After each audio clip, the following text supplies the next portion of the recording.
नमस्कार। Programme debate अब तक में एक बार फिर आपका स्वागत है और मैं हूं दर्शपाल गुप्ता। मेरे साथ है वरिष्ठ पत्रकार सुधीर कुमार जी। सुधीर जी, आपका बहुत बहुत स्वागत है। नमस्कार।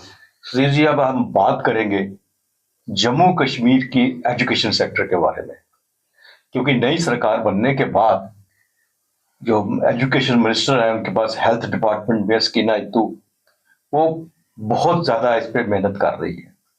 हर दूसरे दिन हम सुन रहे हैं कि वह हॉस्पिटल में दौरा कर रही हैं, कहीं आज इस जगह पे है उस जगह पे है।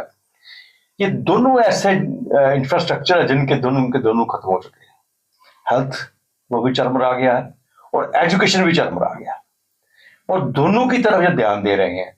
ध्यान कितना जा रहा है वो तो समय बताएगा, लेकिन इस वक्त जो सिचुएशन है जम्मू कश्मीर की एजुकेशन पे हम बात करें तो 4,400 स्कूल उन्होंने बंद कर दिए।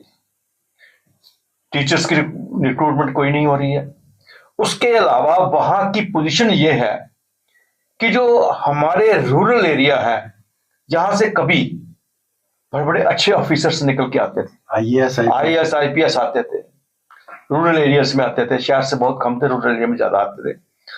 आज वहां पोजीशन ये है कि वहां का बच्चा जो 5वीं क्लास में पढ़ रहा है वो दूसरी क्लास की किताबें पढ़ सकता है। और ये अगर हम प्राइवेट में वहां देखें, प्राइवेट का भी मतलब रूरल में बहुत बड़े बड़े स्कूल नहीं है, बहुत बड़े इंफ्रास्ट्रक्चर नहीं है, लेकिन वहां पे जो 21% बच्चा, ये गवर्नमेंट का है तो 60% उनका है।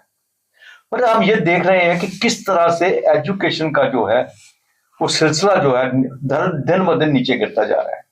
और महंगाई इतनी हो चुकी है कि आम जो आदमी अफोर्ड नहीं कर पा रहा। यही नेशनल कॉन्फ्रेंस थी, इन्हीं के दादाजी शेख मोहम्मद अब्दुल्ला ने पोस्ट ग्रेजुएशन तक बिल्कुल फ्री एजुकेशन की थी। फ्री एजुकेशन थी, हमने खुद पढ़ा है फ्री एजुकेशन में, कोई पैसा नहीं दिया। एमए तक कोई हमने पैसा नहीं दिया, स्कूल में कोई पैसा नहीं दिया। अब पैसा लेने के बावजूद भी एजुकेशन का वो स्तर नहीं रहा जो होना चाहिए। और आने वाले दिनों में हम क्या उम्मीद कर सकते हैं इस सरकार से?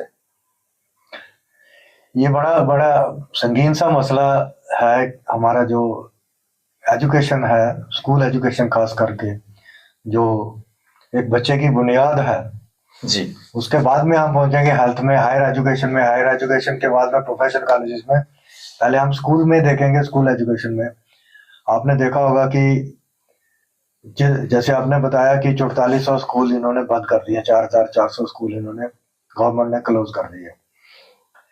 आप इस बात का अंदाजा लगाओ कि ये 4400 स्कूल आपके अर्बन एरिया में नहीं बंद हुए, ये रूरल एरिया में बंद हुए।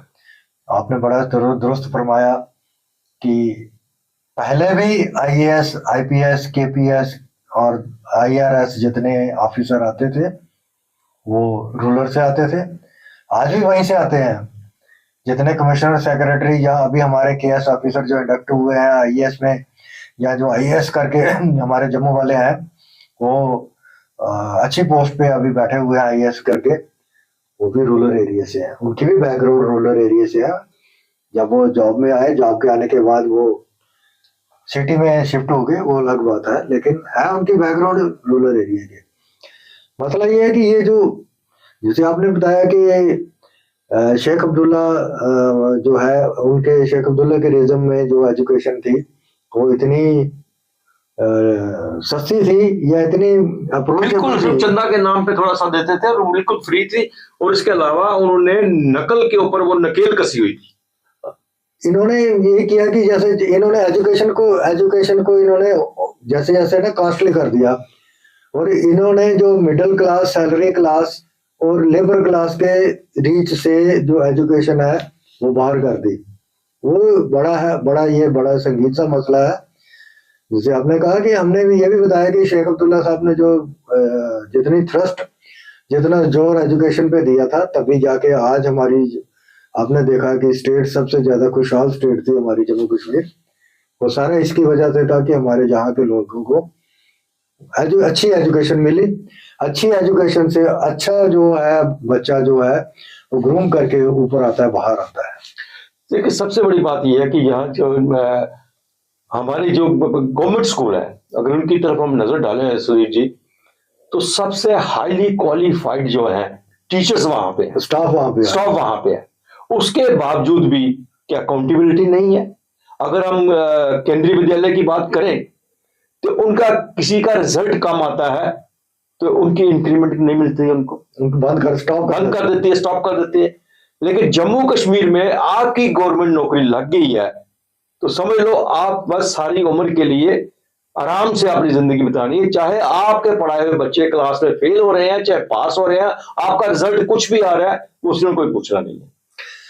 देखो, मैं यहाँ पे एक बात बड़ी जोर से कहूंगा कि जैसे सरकार पिछले देखा हमने एलजी सरकार, केंद्र सरकार या जहाँ केंद्र का राज रहा, आज भी है, इन्होंने कुछ नहीं किया। इन्होंने कहा कि बायोमेट्रिक अटेंडेंस देने के लिए जी, बायोमेट्रिक अटेंडेंस जो है उससे मसला हल नहीं होता कि बायोमेट्रिक अटेंडेंस, आप स्कूल में गए, आपने अपनी अटेंडेंस लगाई, कैमरे के आगे खड़े हो गए, अटेंडेंस लग गई, या आपने व्हाट्सएप पे अटेंडेंस जो सिस्टम है इनका, जो वहां पे चले गए कैमरे, वो जो बायोमेट्रिक वो पूरा जो सिस्टम है, और कहीं रूरल एरिया में है भी नहीं, अभी भी नहीं है वहां पे, तो वो जाके जो नियरेस्ट होता है ऑफिस होता है, वहां जाके अपनी बायोमेट्रिक अटेंडेंस या तो व्हाट्सएप पे भेजते हैं तो या दूसरे बायोमेट्रिक से ये इनका मसला, कोई जितना मर्जी ये कर ले। आपने देखा 10 बजे लोग आते हैं, मुलाजिम आते हैं जो सिटी के अंदर है, फिर वो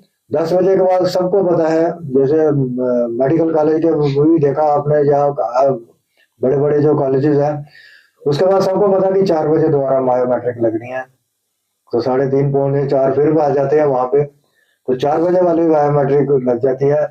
सरकार बोलती है हमारा बंदा जो है ना, हमारे टीचर वो है, स्कूल में आए हुए हैं, कॉलेज में आए हुए हैं हमारे बंदे, पर ऐसा नहीं होता।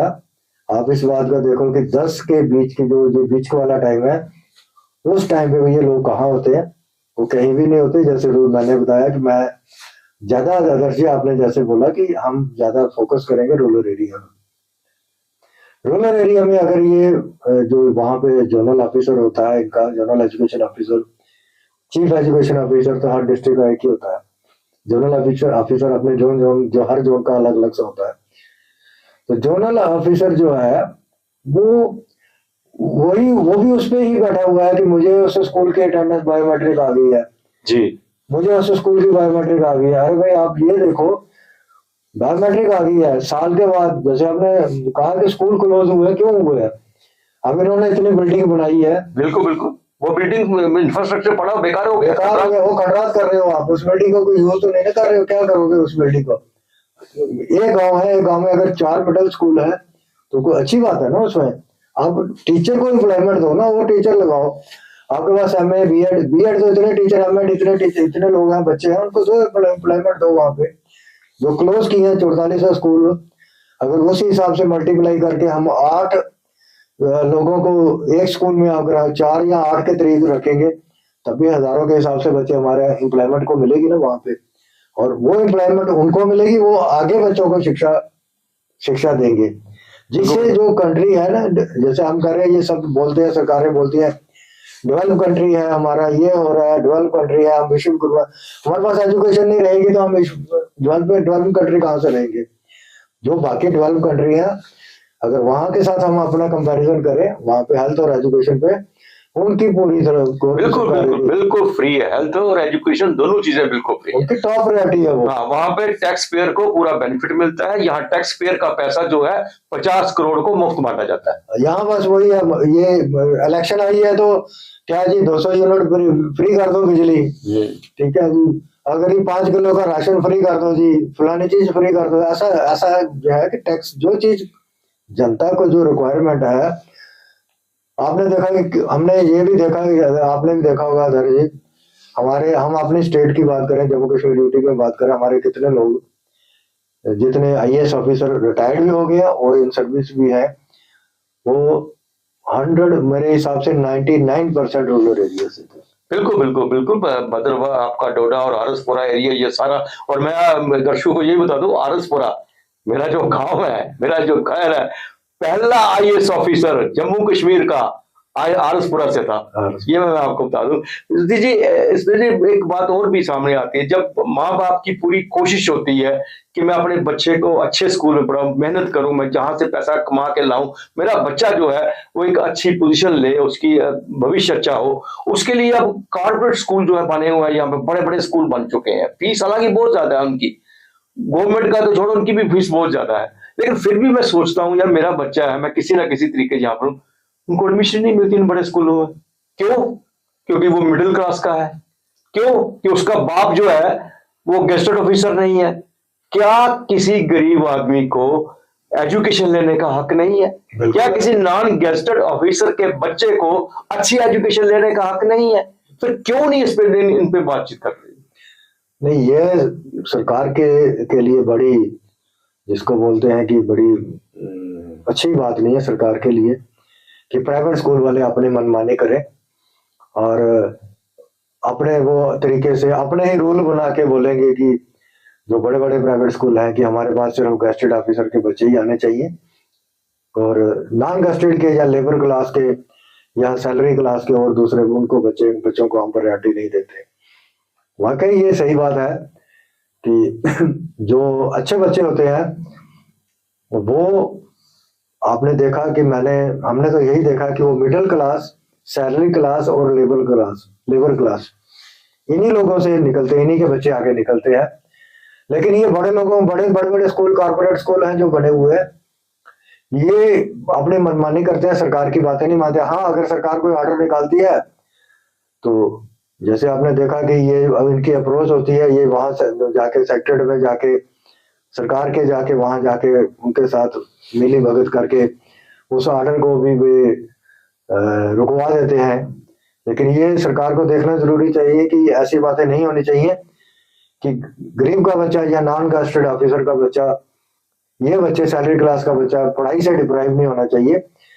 हाँ, एक चीज और इसमें है दर्जी, ये चीज ये है कि अगर सरकार किसी स्कूल के ऊपर नकेल कसती है, कोई अच्छा ऑफिसर आ जाता है, डायरेक्टर एजुकेशन या क्या नाम है, चीफ एजुकेशन ऑफिसर कोई अच्छा आ जाता है, सख्त आ जाता है, तो वो क्या करते हैं कि ये स्कूल वाले मिड टर्म में एनसीईआरटी से शिफ्ट होके सीबीएसई में चले जाते हैं।